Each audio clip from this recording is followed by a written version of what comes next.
session, please place questions in the chat box at any time during the presentation, and we'll have an opportunity for David to address those questions at the very end of our session.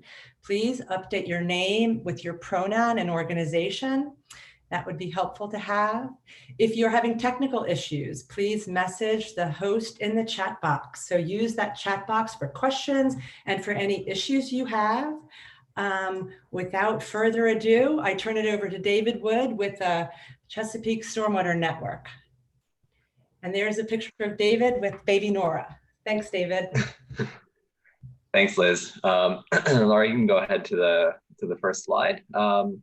I just want to start off by kind of giving a little bit of an introduction as far as why I'm here today. And as Liz mentioned, I'm with the Chesapeake Stormwater Network, a small nonprofit organization. Also, I'm the stormwater coordinator for the Chesapeake the Chesapeake Bay Program Stormwater Work Group. And so basically the first reason is sort of practical, right? Scientific. It's the Chesapeake Bay Program a few years ago really started to get concerned about what climate change implications there would be for states' abilities to achieve the Chesapeake Bay TMDL pollutant reduction goals. They started to set about performing their own climate assessment, taking a look at what those changes would look like for nutrient and sediment loads across the watershed. And so they approached CSN and asked us to start digging into the research for a local scale for those climate impacts and projections, and specifically what it might mean to improve and maintain the resiliency of our stormwater infrastructure and our stormwater best management practices. The second reason is a little bit more personal. The photo on the right there is CSN's offices. The door on the right there is how you get into our building following the 2018 floods in Ellicott City. Our offices are on Main Street, thankfully up on the 3rd floor. And while there are a lot of factors involved in why that street in particular suffered the damage that it did, climate change's influence is pretty undeniable. And so it became something that we really wanted to make a focus and a priority of our work as well. Next slide.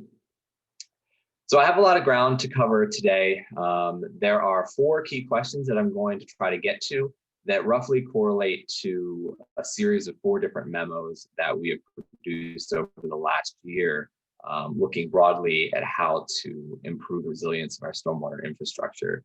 So the first question is really kind of setting the stage, a little bit of background for folks that aren't in the stormwater world all the time.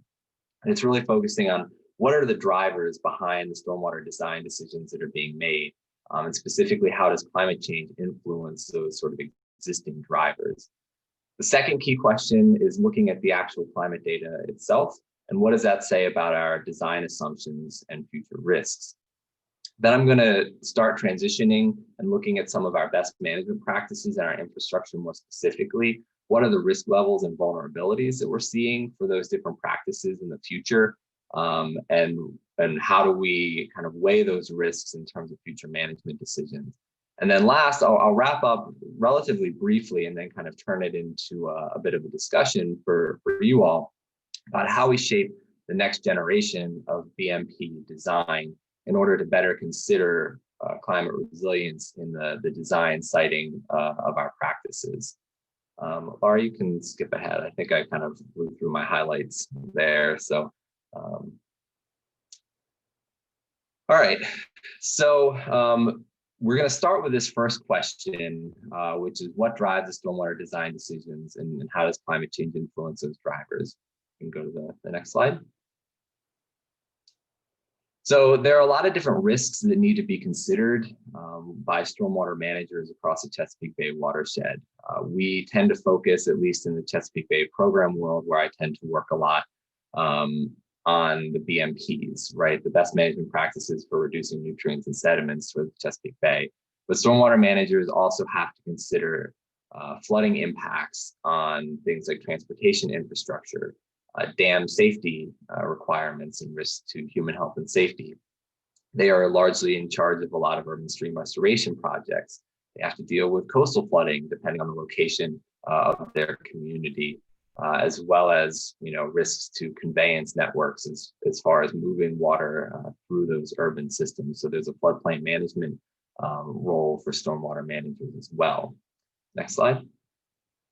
So the way that that has been managed historically is through a set basically of these kind of nested sizing criteria. This is a really oversimplified example, but it's a general template of what's done across the different states in the Chesapeake Bay Watershed, where you have for each of your kind of primary management objectives, a series of correlated sizing criteria based on precipitation, the frequency or the return interval of that expected storm event.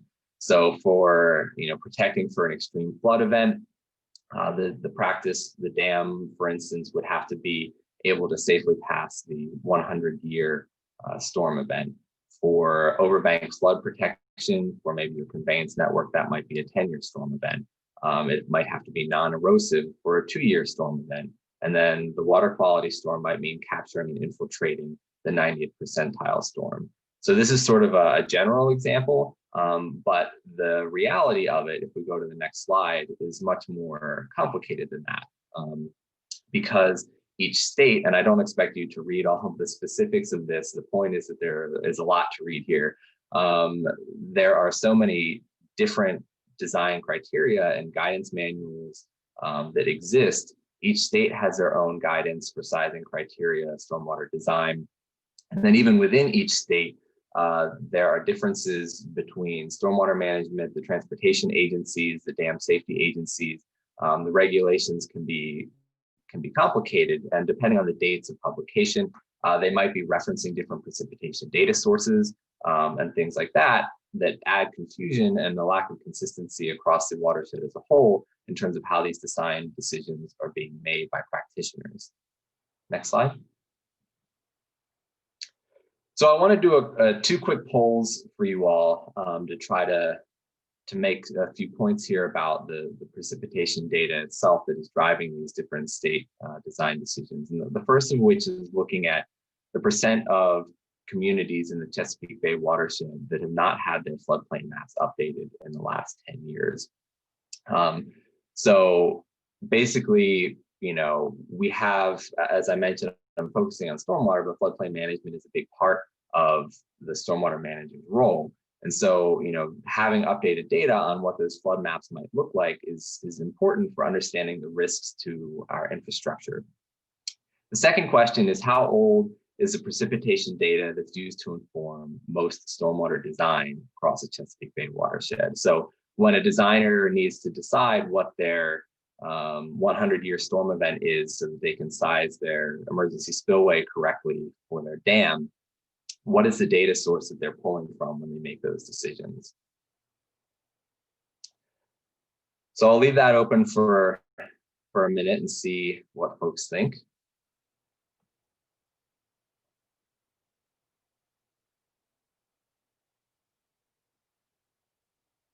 A pretty even spread so far.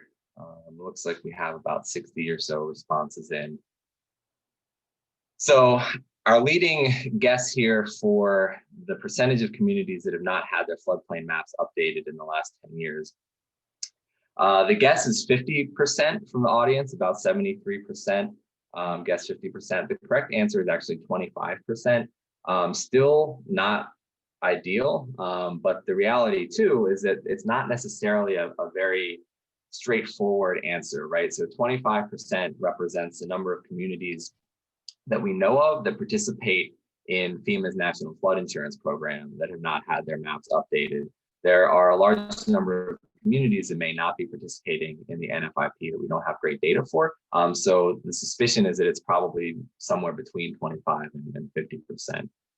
And as far as the age of the precipitation data used to inform most of the stormwater design, you all are on the mark. The leading answer is 2000. For all of the states in the Bay, with the exception of New York, they are using an Atlas 14 version that was updated in 2006, but the record of precipitation data used in that Atlas 14 data set ends in the year 2000. So most commonly used is precipitation data that is already 20 years old. But there are also, as I mentioned, precipitation data sources out there that are older than 2000. A number of engineering handbooks and design guidance reference other sources. There's a technical bulletin called TP40 that floats around that has even older data that some folks still rely upon, even though there are newer and better sources available. So if we go to the next slide. Thank you all for participating in the poll. Basically, understanding that the data sources are already outdated, we asked in a poll of our Stormwater Network members back in November of last year, how comfortable they were with the quality and utility of the engineering design criteria on future rainfall intensity that's been provided to them by the state or federal authorities. And the answer was pretty overwhelming that folks are concerned about how useful this kind of backwards looking design criteria is for future conditions. So of our 133 responses to this question, only 10 stormwater professionals said that they were comfortable with the current design criteria as they're written. Next slide.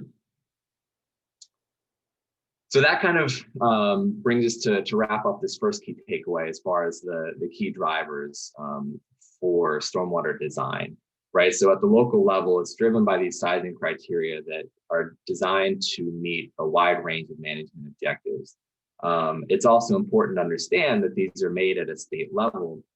And so decisions in terms of local design decisions at the sort of community, city, township level, there's a hesitancy there to invest in upgrades that would increase sizing or redundancies that are not being fully endorsed from the top down, whether that's a state or a federal agency. While they still want the flexibility to make decisions that are right for their locality, they would kind of like that to be a fully endorsed requirement with sort of consistency across a state or across a region before they go and put their money into those investments. Stormwater management is also a lot more than just BMPs. It has to be a balance between that transportation infrastructure, conveyance network, floodplain management. And then finally, there is recognition by our local stormwater managers that there is a need to think about updating our current design criteria. Next slide. So moving on to our second question, we are looking at what the current data says about our design assumptions and their future risk. Next.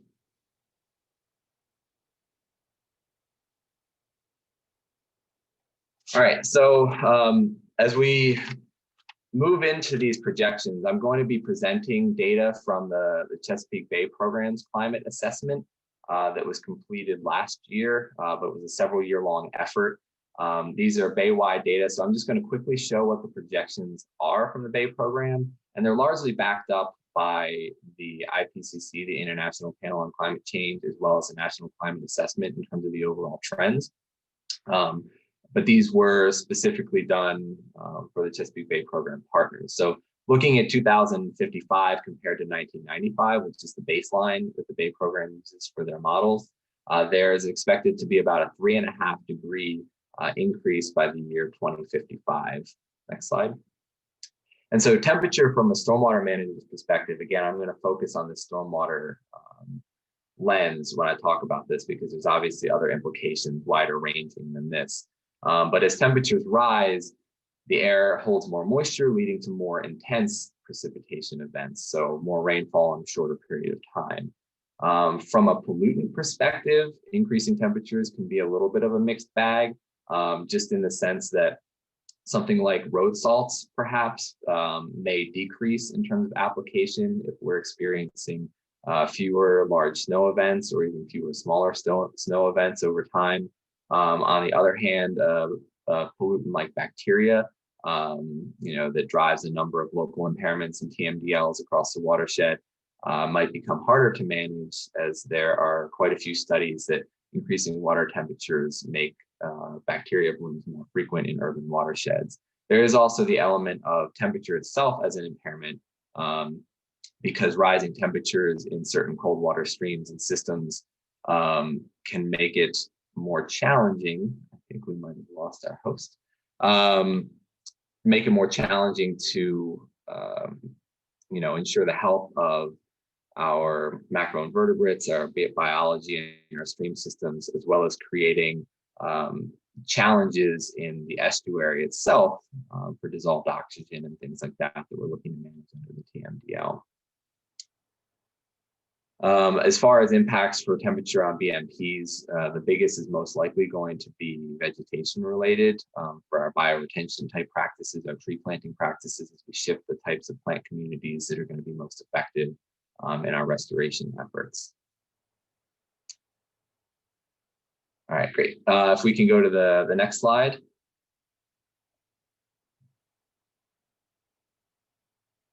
As far as sea level rise, we are looking at about 1.5 feet projected for the Chesapeake Bay watershed compared to the 1995 baseline.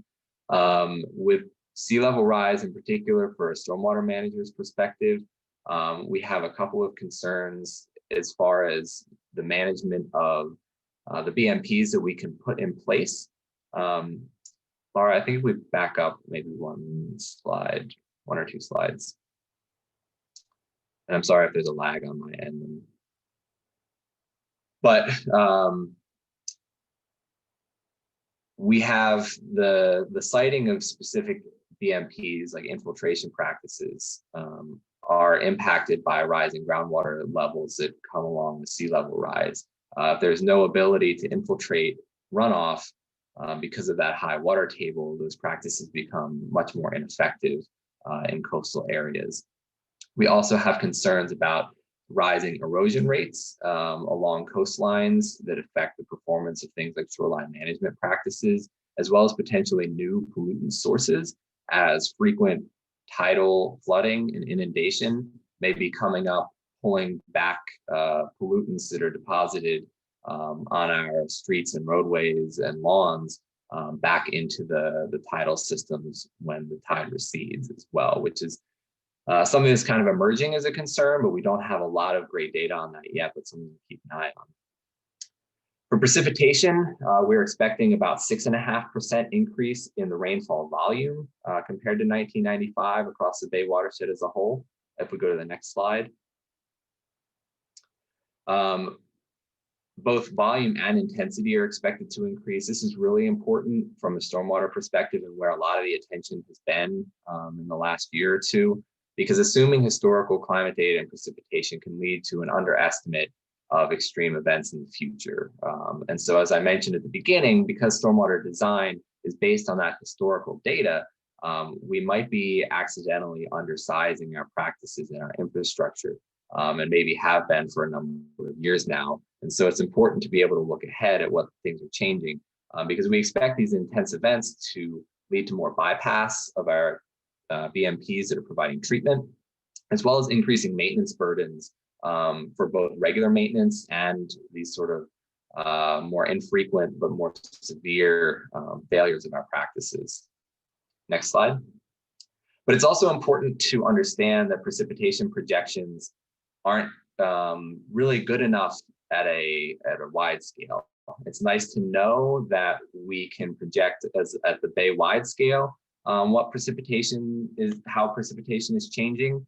But we get these sort of global and regional climate models that look at these really broad scales where we get this kind of nice big picture about what's changing. But for stormwater management, we need a level of temporal and spatial resolution that we don't really get from something like the global climate models that are produced by the National Climate Assessment or the IPCC. The reality is that within one city, you might have 3 or 4 different gauge stations that are experiencing significantly different rainfall patterns, even in the course of 1 year. Ellicott City is a perfect example of that. The storms that hit Ellicott City in 2018 and 2016 were these highly concentrated supercells that weren't showing up, in a couple of gauge stations away. And so there are these efforts to downscale these regional and global models. And there have been 6 different studies done in the Bay watershed itself, with more on the way. And while there are a number of different methods for how that can be done, we're seeing relatively similar results in terms of, sort of a 5 to 35% increase in storm intensity overall. The Bay program is currently working with partners on producing these localized precipitation projections at a county scale for the entire Chesapeake Bay watershed, in addition to the studies that have already been conducted. Next slide.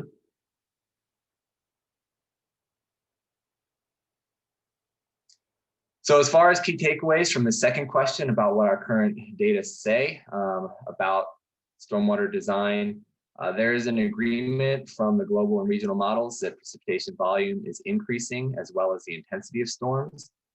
The downscaled models that give us the local resolution that we need for stormwater design are sort of on the way, but there are a lot of different results and the approaches are variable. There's still a little bit of work to be done to make decisions about which models are most appropriate for application for stormwater design. And so there's still a little bit of work to be done there. There is a lot of consensus, however, around projections for temperature, sea level rise, where we're seeing 2 to 3 degrees of warming and 1 to 2 feet of sea level rise, regardless of the model. So there's a level of comfort there to begin informing some management decisions elsewhere. Next slide.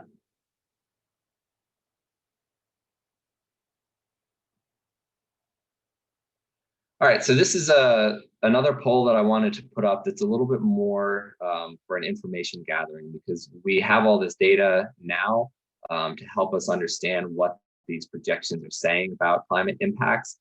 But I want to kind of turn it around to you all who are working out in communities, working on restoration efforts, about what you see as the most important tools or information needs for improving resilience in your community.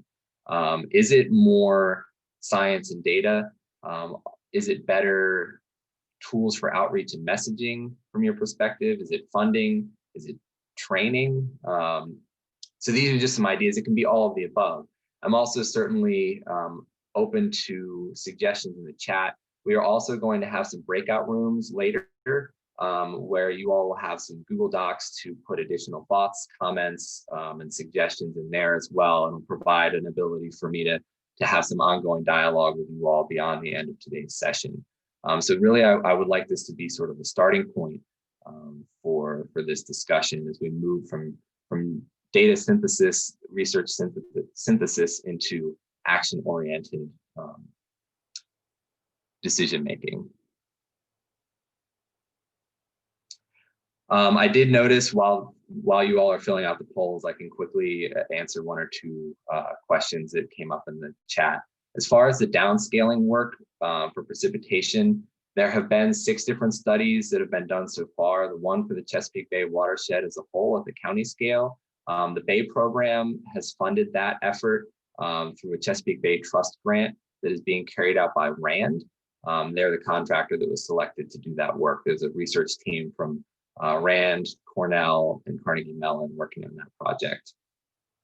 And the 5 to 35% increase describes the intensity of the precipitation events. So you see similar trends in both overall volume as well as intensity in those trends, and the percentages are roughly similar, but those are specifically for the intensity of the individual events. All right, thank you all for the poll responses. We can go ahead and keep moving along here. I'm sorry that I feel like I'm kind of going at a breakneck speed, but it's a lot of information to cover here. Laura, if we want to move to the next slide, we can keep plugging along. All right, so our next question is about stormwater infrastructure and what those risks and vulnerabilities look like, given what we know now or what we're understanding better about our climate projections. Next slide. So I'm going to move through a couple of these relatively quickly because this is just sort of setting the framework. We're sort of looking at the difference between failure, the types of failure, and the vulnerabilities of our practices, because failure can be anything from something that's anticipated, because a lot of our infrastructure is old. Regardless of climate impacts, some of these practices are likely to fail due to lack of maintenance, poor design, things like that, all the way up to diminishing performance and then catastrophic failure that are directly related to more intense storm events from climate change. There are also different elements of the BMPs, depending on their locations, their age, and their design elements that make them more or less vulnerable to climate impacts. Next slide. So I'll move through these quickly. This is just to kind of lay out the concept of where these practices are being grouped within the urban drainage network. So the way to kind of that we've framed this is to look at where they're located. So we have this sort of upland, these LID practices that have small drainage areas. They're highly dispersed throughout the landscape. So these little green squares on the screen kind of represent your LID practices that may be dispersed in those upland areas that might drain a single yard or a small catchment area. So, you know, perhaps the volume or the intensity of the storm event is a little less severe in those smaller drainage areas.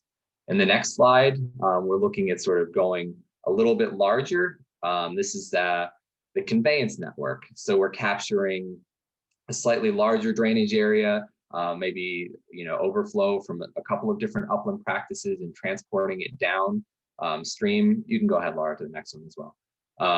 Which eventually in a lot of systems are then leading into stormwater ponds, sort of these detention and collection practices, and then eventually down into our stream corridors and our perennial stream networks.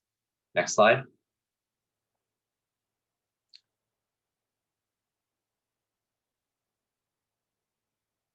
So looking at those upland LID practices with the smaller drainage areas, the risk level is relatively high for these practices because they are maintenance needy. They're primarily small practices that are designed for water quality purposes. They were always sort of designed to allow larger, highly intense storm events to bypass them without creating damage to the pollutant removal mechanisms.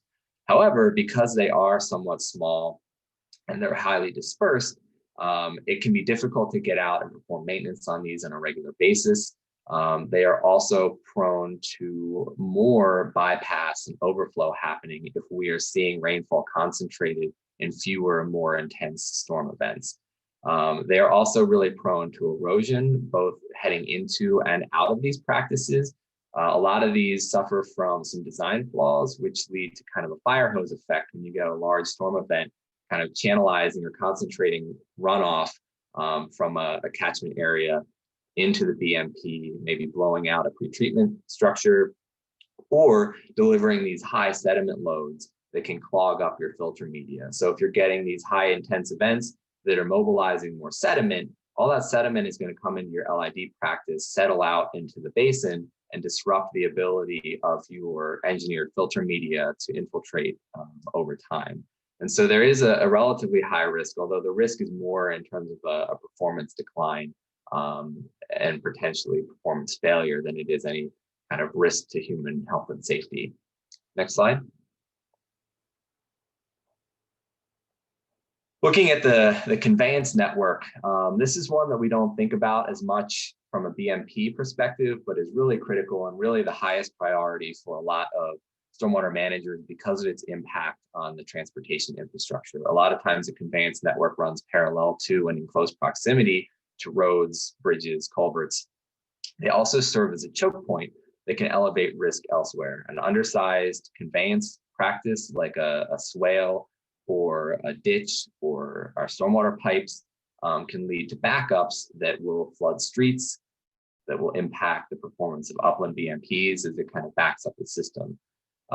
These practices are very prone to erosion if they are not, you know, concrete engineered practices, but they're also vulnerable to loss of capacity sort of in two different ways, either by settling of sediment, reducing capacity, as well as backup of water in tidal areas that might reduce capacity because the outfall of these conveyance networks is submerged. And so there's nowhere for the water to go from runoff backing up into the system.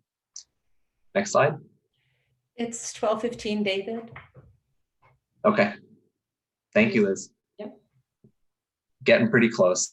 The last, well, I guess two more. So we've got our pond practices. These are really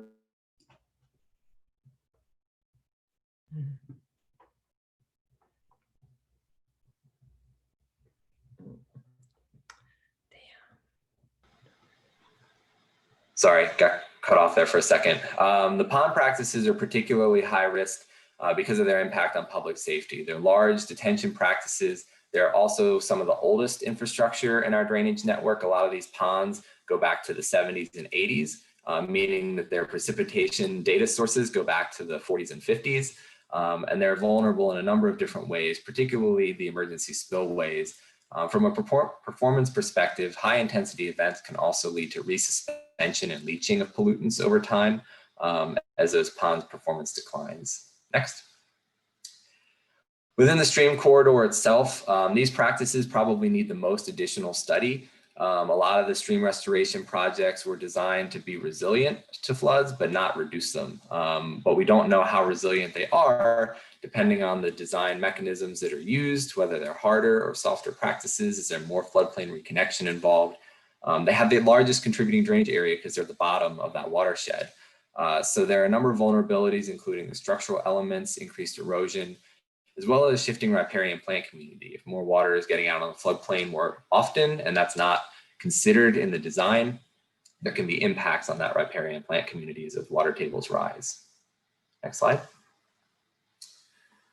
So just to wrap up, the risk level for these practices is tied closely to where they're located and can range anything from catastrophic failure to non-climate related failure that would be expected otherwise.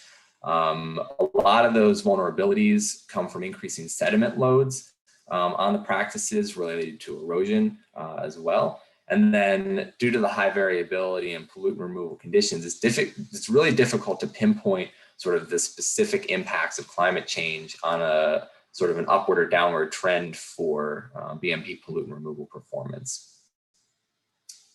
Next slide. So this is just sort of wrapping up. I want to quickly talk a little bit about how the next generation of BMPs shape, and then I want to allow you all a few minutes to kind of break out into rooms and talk about a few prompt questions that we have. So if we go to the next slide, there are a couple of different ways that we've looked at resilience for the next generation of BMP design. One of them is sizing. You can use these projected, they're called intensity, duration, frequency curves, or projected precipitation to say, this is the new design standard. The problem is that the resolution for these is still struggling to catch up to what designers and engineers need. You need these really specific down to 5-minute projections that these global and regional models, even when downscale, can't necessarily do.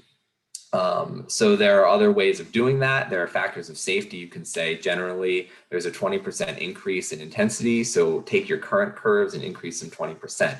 It's one way that some communities have gone about doing that.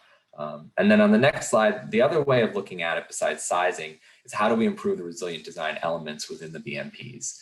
And so we are looking at things like improving the use of treatment trains. So if you have failure in one practice, you sort of have redundancies that can capture overflow that maybe are missed by the initial BMPs in the system. There are smart BMPs that can adapt based on weather patterns to open and close, the inlet and outlet structures to help improve capacity in your systems. More pre-treatment, better maintenance programs. So there are ways of going about this that don't necessarily mean just make everything bigger, because that can be expensive and it can, be space limited as well. So what we're going to do now, I know that was a lot of information really quickly, and I apologize, but what I'm hoping is that the way that we'll wrap this up allows an opportunity for kind of ongoing conversation. So Laura, if you want to put the next slide up, in a minute, Laura is going to put you all into a series of breakout rooms.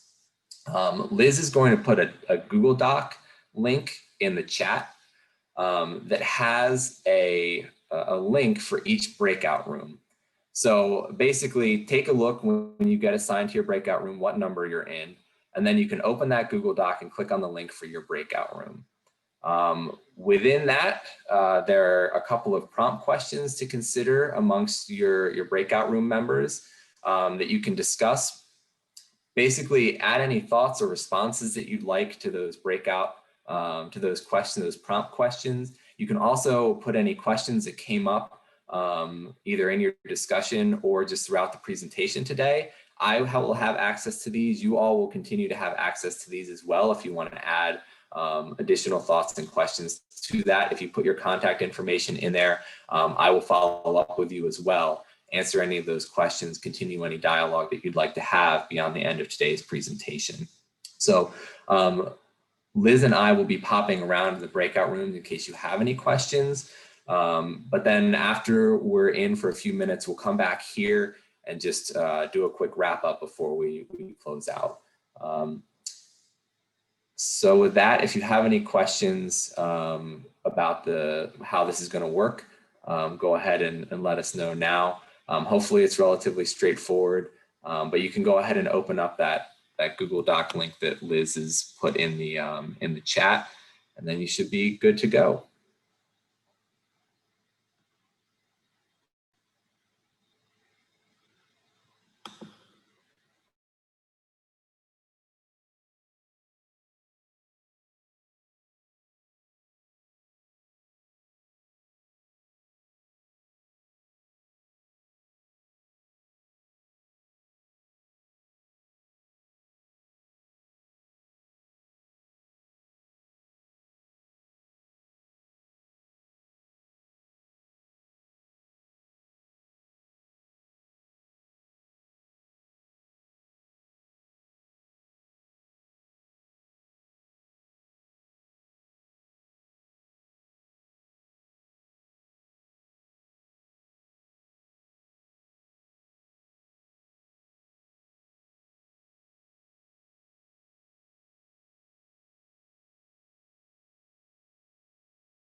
David, are we ready to close all the breakout rooms and bring everyone back?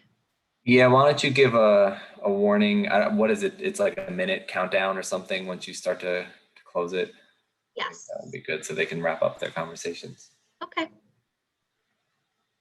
Thanks.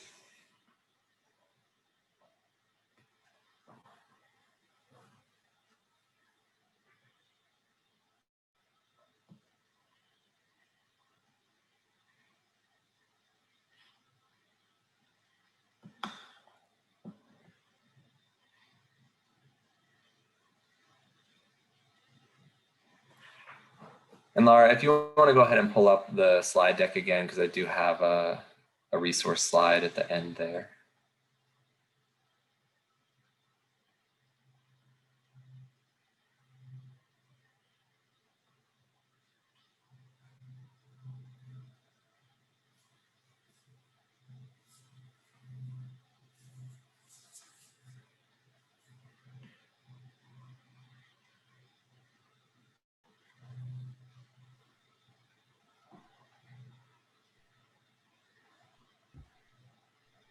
We had some good conversation in breakout room 3. Good.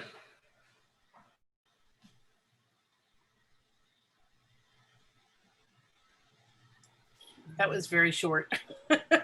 You have time to finish. I know. I'm very sorry about that. We're coming up, right? 12:29. Yeah. Laura, do we have everyone back? Or do we know when that? Yes, the rooms are all closed now. Okay, great. All right, so sorry everybody that was so brief. I would have loved to have another 15 to 20 minutes for that, breakout discussion, but I did want to let you all know that we do have, if you're interested in, first of all, more reading on what's presented here, if you want more of the details about any of the projections, any of the stormwater design standards, or are interested in the survey responses that I alluded to from stormwater managers. Links to those reports are available and they're on the slide deck, which I believe, Laura, will be available, correct, for folks to access later. You will also have that link to the Google Docs as well. So you're welcome to hold on to those. I will leave that as editable. If you have any other questions or want to continue to add your thoughts or something pops into your head later, you are welcome to put your info in there and I will be following up with you all. I know we're at 12:30. If there are any pressing questions or just kind of anything clarifying or anything like that, I think Laura and Liz, if it's okay, maybe 5 minutes, we can hang on to answer any questions or have any discussion if folks want to maybe chime in about something they talked about in the breakout room as well. I'll just share one question that came into the chat box. Several questions came in and David answered them already, but Brian Kane asks, do the reductions of forest buffers reported recently by the Potomac Conservancy in its State of the River report further challenge stormwater management efforts in the watershed? You could probably spend a half hour on the question, but any thoughts, David? Yeah, no, I think it's a great point. The forest land uses, as we all know, is a great benefit for our watersheds, and they are, even from the sort of TMDL progress tracking perspective, forests are the lowest, loading land use. So anytime you're losing forest for anything else, you're experiencing an increase in loads. And it's something that I didn't really touch on much, but we spend a lot of time on climate, but climate is still battling too with just urban development and growth in loads in the urban sector, just because of population growth across the watershed. And so it's already sort of an uphill battle to, hold things steady. And so any changes where we're losing forest or things like that are going to make things more difficult. Great, thank you. And then one other question, you might have mentioned this, where can folks access localized data? Does the CSN website have any links to that, Dave? We are working on building out a climate page on our website where we'll house these reports and hopefully some fact sheets to kind of boil them down, because I won't lie, these are can be tough reading. They're, 20 some pages in length, but the local projections or the summary of some of the local projections are in memo 3. So there's a summary table that sort of shows what the overall findings have been from these different downscaling reports. But there are also direct links to the different studies that focus on more discrete geographic areas. So there's one for the Eastern Shore of Maryland that was done by University of Maryland and the Eastern Shore Land Conservancy, for instance. And then when the data tools are available for the county scale work, that'll probably be the middle of 2021. And we'll let you know, hopefully there will be a broad outreach effort for how to access that data when it's available. Great, thank you. It's we're coming up to the end because we decided to extend it by 5 minutes. It's 12:33. Thank you everybody for your participation in the breakout sessions. And again, we encourage you to expand that conversation, interacting with that Google Doc and documenting points that you have to share with David. I don't see any other questions in let me just check the chat really quickly. Yep, folks can find the presentation. It will be recorded. Thank you very much, everybody, for attending today's session. I think I'm going to go ahead and wrap up. We have the opportunity to provide feedback to this session in your sched, so please do provide feedback. Thank you very much for joining the conversation with David Wood and the Chesapeake Stormwater Network around this important stormwater issue. Again, we want your feedback in that survey. Please go to that link, and the next session will start at 1 o'clock. Thank you very much, David, for a really nice program, and I look forward to more conversation around this important topic of stormwater practices and resiliency. Thank you, everybody. Thanks, Liz, and thanks, Laura, for the support. Thanks, everybody. Thanks again. Bye-bye, everybody.